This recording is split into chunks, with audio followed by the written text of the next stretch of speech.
Þeir sem fjalla barnaverndarmál frá sjónarhóli fagstétta telja að þetta sé einn erfiðasti málaflokkurinn sem komi til kasta stjórnvalda. Barnaverndarnefndir eru stundum gagnrýndar fyrir að ganga of hart fram en stundum fyrir að grípa ekki nógu snemma inn í. Annars vegar það gagnrýnin að barnaverndarnefndirnar gera allt of mikið.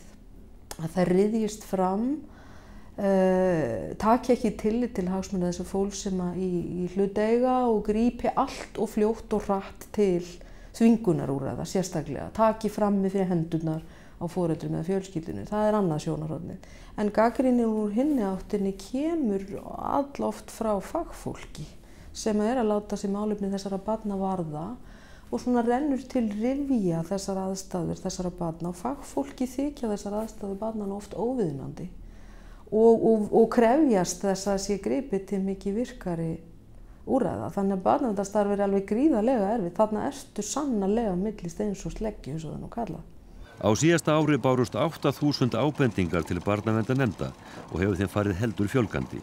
Flestum málum lokið án verulegra inngripa. Börnum var ráðstafað utan heimilis í svona milli 400 og 500 skipta.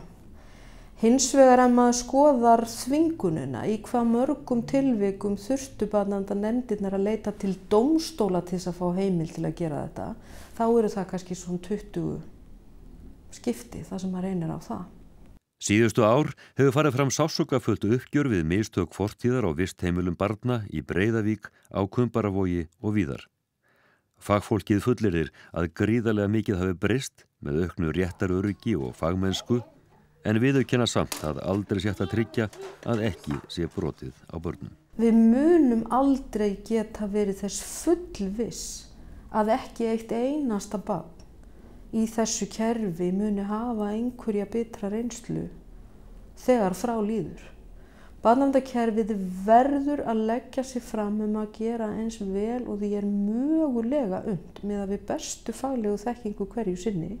Meira verður ekki hægt að ætlast til af barnaverndarkerfinu.